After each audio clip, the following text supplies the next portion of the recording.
Series ہے finding pleasure ان صلاح، اور آل آف اس نیڈ کہ ہم اپنی نمازوں کو بہتر کریں اور خشوع و خضوع لائیں اپنی نمازوں میں انشاءاللہ۔ خشوع میں نے آپ کو بتایا تھا وہ دل کی سٹیٹ کو کہتے ہیں، انٹرنل سٹیٹ کو۔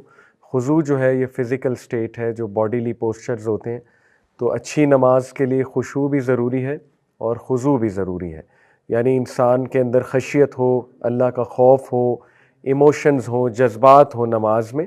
نماز جذبات سے خالی نہ ہو، کیونکہ آپ اپنے خالق سے ایک ملاقات کر رہے ہیں، تو وہ ملاقات جذبات سے بھری ہونی چاہیے۔ کوشش پوری یہ ہونی چاہیے، اور اس میں عاجزی انکساری ہونی چاہیے، اس میں جھکاؤ ہونا چاہیے، ہمبلنس ہونی چاہیے۔ اسی طرح اس میں باڈیلی پوسچرز بہت ڈگنیفائڈ ہونے چاہیے، اس میں جلد بازی نہیں ہونی چاہیے، اس میں جو ہے وہ ریشنس نہیں ہونی چاہیے، اس میں لاپرواہی نہیں ہونی چاہیے، اور اس میں ایک ڈگنیفائڈ طریقے سے انسان کو نماز ادا کرنی چاہیے، جو نبی صلی اللہ علیہ وسلم نے سکھایا ہے۔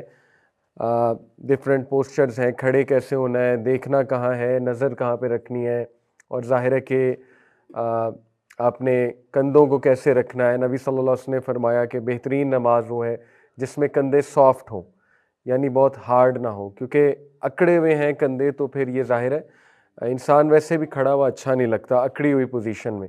تو آپ اللہ رب العالمین کے سامنے کھڑے ہیں تو جھکا کر کندھے، یہ ایک اچھی پوزیشن نبی صلی اللہ علیہ وسلم نے خود فرما دی۔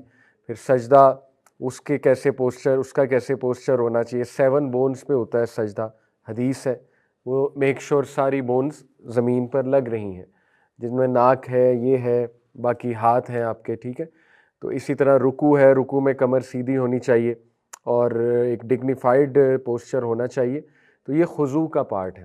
تو خشوع بھی بہت ضروری ہے نماز کے لیے، اور خضوع بھی بہت ضروری ہے۔